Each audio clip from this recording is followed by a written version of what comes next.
मुसलमानों के युवकों को निगलता जा रहा है, मॉब लिंचिंग हो रही है, बेगुनाह मुसलमान जेलों में भरे। बनाओ ना हिंदू राष्ट्र, किसने रोका है? लेकिन बताओ कि तुम हिंदू राष्ट्र में चाहते क्या हो? अगर तुम्हारे हिंदू राष्ट्र का मतलब यह है कि तुम मुसलमान लड़कियों को परेशान करोगे, उनकी इज्जतें लूटोगे, तो मुसलमान लड़कों की मॉब लिंचिंग करोगे, मस्जिदों को शहीद करोगे, मदरसों को शहीद करोगे, दलितों को मारोगे, सरदारों को मारोगे, ईसाइयों को मारोगे, तो ये हिंदू राष्ट्र किसी भी हिंदुस्तानी को मंजूर नहीं। दंगों में देखे कि दिल्ली दंगों में मरने वाला मुसलमान, पिटने वाला मुसलमान, प्रॉपर्टी मुसलमानों की डैमेज, और हजारों मुसलमान दिल्ली दंगों के नाम पे जेल के अंदर रहता। कि कोई भी मरे, चाहे वो दलित मरे, चाहे वो सरदार मरे, चाहे वो किसान मरे, चाहे वो मुसलमान मरे, क्या ऐसा नहीं हो सकता कि पूरा भारत एक साथ खड़ा हो गया? 100% भेड़िए की औलादे हैं जो हमेशा अपने आप को जो प्रोटेक्ट करते हैं वो भगवा में प्रोटेक्ट करते हैं। वो सिर्फ मुल्ला को मारने की बात करे, हिंदू राष्ट्र की बात करे। पहले तो आप लोगों को ही इनसे पूछना चाहिए कि हिंदू राष्ट्र की डेफिनेशन क्या है। एक तरफ तुम दलितों को कहते हो हिंदू हो, दूसरी तरफ तुम दलितों को मॉब लिंचिंग करके मार दे, तो मटका है पानी पे तो मार दे, तो घोड़ी पे चढ़ता है शादी के तो मार दे, तो मानसिक संतुलन इनका बिल्कुल बिगड़ा हुआ है। देखिए वही वाली बात है, लोगों को इतना डरा दिया गया है, लोगों के अंदर इतना खौफ पैदा कर दिया गया है, लोग डरते हैं। मुस्लिम समाज को तो इतना डरा दिया गया है, चाहे वो एनआरसी पे आप देखें कि कितने हजारों की तादाद में आज भी मुस्लिम युवक जेलों के अंदर हैं। आप दिल्ली दंगों में देखें कि दिल्ली दंगों में मरने वाला मुसलमान, पिटने वाला मुसलमान, प्रॉपर्टी मुसलमानों की डैमेज, और हजारों मुसलमान दिल्ली दंगों के नाम पे जेल के अंदर है। तो मुस्लिम समाज कहीं ना कहीं अपने रब को भूलकर दुनिया के खुदा बनाने बैठ गया। इन्होंने जमीनी खुदाओं से डरना शुरू कर दिया, वो आसमानी खुदा से नहीं डरते, वो हक की बात नहीं करते, वो सोते हैं अभी हम सेफ हैं। तो ये तो यही होगी कि बाड़े में हाथ डल चुका। अगर आप मुर्गी के बाड़े में और एक एक मुर्गी को ज़िबा करा जा रहा है तो दूसरी मुर्गियां खुश होती हैं अभी हमारा नंबर नहीं आया। अहमद साहिबा, सवाल ये था कि भारत एक सेकुलर स्टेट है। नहीं, सेकुलर स्टेट था, अब नहीं है। सेकुलर स्टेट था, अब नहीं है सेकुलर स्टेट। कहने का मतलब ये है कि अगर किसी पे बर्बरता होती है, जुल्म होता है, तो भारत के और लोग क्यों नहीं उतरते हैं विरोध? मैंने कहा ना कि सेकुलर देश था, अब दूसरे नहीं उतर। मैंने आपकी चैनल से और दूसरे चैनल से हमेशा कहा कि मुसलमान एक तड़के की मानंद है। मुसलमान की इनको जरूरत जब पड़ती है, जब इनको वोट लेना हो या दूसरी हरकतें करनी हो, या एनआरसी में लोग आगे आ गए थे लेकिन एनआरसी में कोई दूसरा बैठा नहीं था, तो मुसलमान तो भारत का हैंडीकैप्ड है। मुसलमानों पर तमाम पार्टियां पॉलिटिक्स करती हैं। मुसलमानों को दिल्ली दंगे में मारा, चाहे मलियाना हो, चाहे दूसरे हादसे हो, जहां जहां मुसलमानों को मारा गया, मुसलमान तो सिर्फ पिटता चला है, लेकिन दूसरी कम्युनिटी मुसलमानों के साथ नहीं आती। दूसरी कम्युनिटी को तो छोड़िए, मुसलमानों के साथ मुसलमान कम्युनिटी नहीं आती, सब डरते। अगर मुसलमान ही एकजुट हो जाए तो क्या इस तरह के हादसे हो?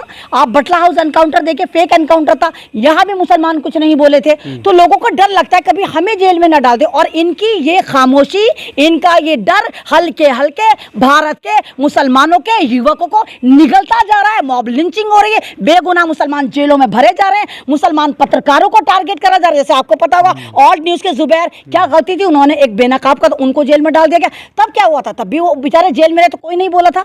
तो यहाँ पर हमारे समाज को भी जागने की जरूरत है। अगर आप हिंदुस्तान में रहते हैं तो यहाँ पर डेमोक्रेसी चलती है, आपको अल्लाह पर यकीन करना होगा, आपको डेमोक्रेसी पे यकीन करना होगा, आपको अपने भाई के लिए आगे आना होगा। अगर भाई आपका जुल्म है, मेजॉरिटी नहीं बोलने वाली है कुछ नहीं, मेजॉरिटी तो बोलती नहीं। मेजॉरिटी आज तक कब बोली भाई? भारत में जब से भारत बना है, आजाद हुआ है, तब से 35,000 हिंदू मुस्लिम दंगे हुए जहां पर सिर्फ मुसलमानों को मारा काटा गया।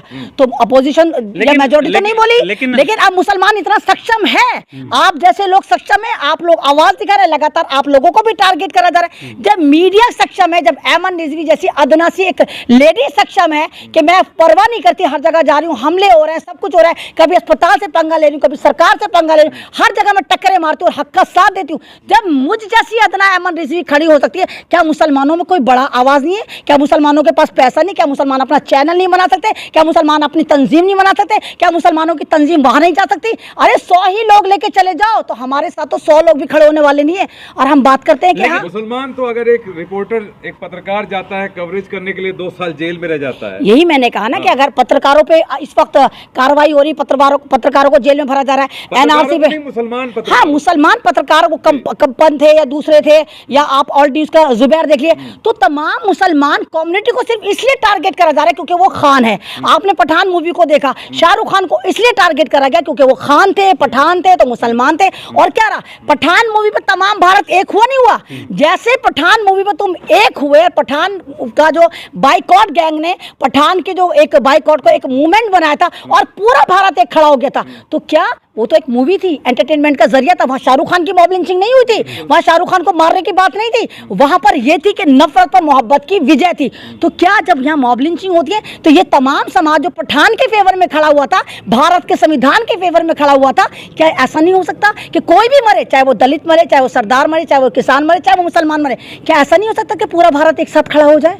नहीं हो सकता, इतनी इंसानियत नहीं है क्या हमारे में? मुसलमानों के लिए नफरत है, हिंदुओं के दिलों में नफरत आ चुकी है, या उन्हें फर्क नहीं पड़ता कि मुस्लिम नहीं? मरे या देखिए देखिए, हिंदुओं के दिल में नफरत नहीं है। हाँ, कुछ भगवा चिंटू जो फर्जी भगवा चिंटू हैं, जो बजरंग दल वाले हैं, तो आरएसएस वाले हैं, ये कुछ लोग हैं। पूरा हिंदुस्तान आज भी गुलदस्ते की माने। अगर हिंदुओं के दिल में मुसलमानों को लेकर नफरत होती तो आप यकीन करिए पठान मूवी रिकॉर्ड ना तोड़ दी, क्योंकि भारत में तो मात्र 20% मुसलमान है, उनमें से मात्र 9% मुसलमानों ने फिल्म देखी। जिस तरह फिल्म की कामयाबी थी वो तमाम मेरे हिंदू भाइयों की कामयाबी थी। उन लोगों ने दिखाया कि नफरत पे मोहब्बत की जीत है।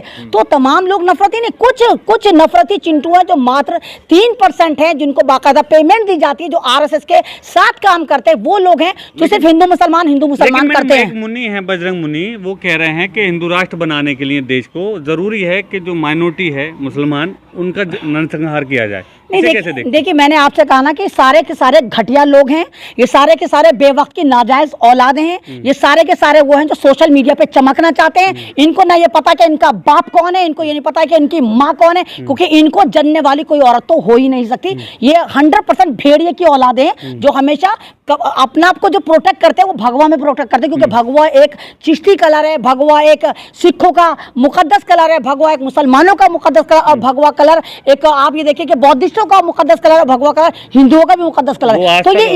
तो ये आस्था वाले कलर को ये यूज करते हैं और नफरत की बात करते हैं। अब इन लोगों को लग रहा है कि जो भी नफरत की बात करेगा वो सिर्फ मुल्ला को मारने की बात करे, हिंदू राष्ट्र की बात करे। पहले तो आप लोगों को ही इनसे पूछना चाहिए कि हिंदू राष्ट्र की डेफिनेशन क्या है।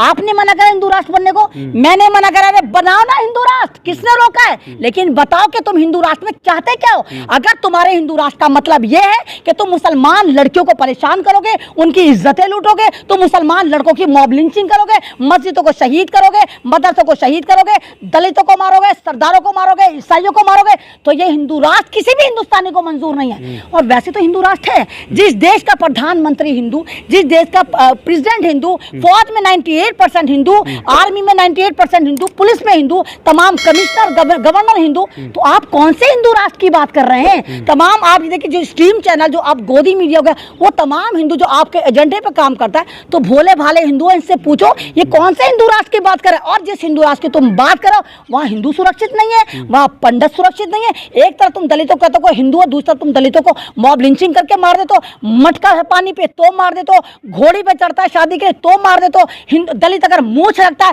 तो मार देते हो। तो तुम बताओ तुम्हारा हिंदू राष्ट्र क्या कहता है? या तो तुम कहो कि हिंदू राष्ट्र नहीं है, ये हिंदुत्व जो एक गंदी अफीम है जो तुम लोगों को चटा रहे हो, ये नफरती राष्ट्र है जहां तुम मारने काटने की बात कर। क्योंकि कोई भी धर्म हो, चाहे वो मेरा हिंदू धर्म हो, चाहे वो मेरा मुस्लिम धर्म हो, चाहे वो मेरा सिख धर्म हो, कैथोलिक, जितने भी वॉटेवर धर्म है, कोई भी धर्म इस बात की इजाजत नहीं देता कि आप दूसरे धर्म के लोगों को मारे, काटे, मॉब लिंचिंग करें और फिर बाकायदा तलवारें लहरा के खुद कहें मुल्ला को काटो, तो ये करो तो वो करो। ये सिर्फ नफरती एजेंडे, ये लोग अपने आप को चमकाने के लिए और सरकार से, बीजेपी से टिकट पाने के लिए ये ऐसी हरकतें कर रहे हैं। इनके दिमाग जो है खराब हो चुके हैं, मानसिक संतुलन इनका बिल्कुल बिगड़ा हुआ है, और इनकी वजह से, इनकी हरकतों की वजह से आज भारत का मुसलमान सफर कर रहा है। आज भारत का मुसलमान जगह जगह मॉब लिंचिंग करके मारा जा रहा है। आज भारत का दलित मॉब लिंचिंग करके मारा जा रहा है। लेकिन दलितों के साथ एक अच्छी बात यह है कि अगर दलित पे जुल्म होता है तो पूरा स्टेट, पूरा गांव नीला हो जाता है, तमाम दलित वहां पहुंच जाते हैं। लेकिन मुसलमान के साथ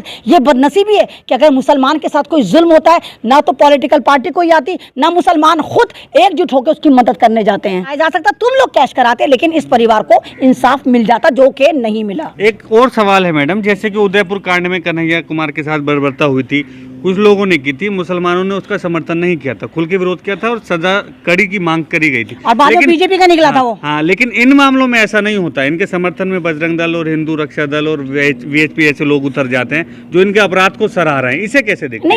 नहीं, मैं ही आपसे वाली बात बता रही हूँ कि देखिए, वैसे तो अगर हम लोग किचन के चाकू रखते हुए भी हम लोग डरते हैं क्योंकि हम मुसलमान कर, ना मालूम पुलिस हमें कब उठा कर ले जाए, ना मालूम सरकार हमारे पे यूएपीए तो देशद्रोह के मुकदमे लगाते हैं। और ये बंदा जिसको मोनू मानेश्वर कह रहे हैं, इसकी फेसबुक आईडी पर देखिए कि नए जदीद तरीके के रिवॉल्वर हैं, कभी मोदी जी के साथ है, कभी अमित शाह के साथ है, भारतीय जनता पार्टी के बड़े बड़े नेताओं के साथ है, और ये कह रहा है मैं रक्षा करूंगा। ऐसी ऐसी वीडियो है, अगर आप तमाम लोग वो वीडियो उठाकर डाउनलोड कर लेंगे जो मुझे सुनना है, और उन वीडियो को डाउनलोड करने के साथ साथ आप लोग ट्वीट करेंगे और सरकार से सवाल करेंगे, आप यकीन जानिए कि मोनू मानसवर अपनी सही ठिकाने पर जेल में होगा। और उसके बावजूद इसको पुलिस ना इनाम दे रही है, एसीपी डीसीपी साहब से मिल रहा है। तो यहाँ तो ये पता चलता है ना कि इसकी बैक पर कहीं ना कहीं पुलिस है। एक बात बताइए, जब हम कहते हैं भारत में लोकतंत्र चलता है, भारत में संविधान चलता है, तो संविधान ये कहता है कि हम कानून को अपने हाथ में न लें। तो ये कौन सा वाला है जो संविधान को नहीं मानता, तीर त्रिशूल तलवारें बंदूकें लेके और निकल पड़ता है, मुसलमानों के खिलाफ पूरा प्रोपेगेंडा सेट करता है,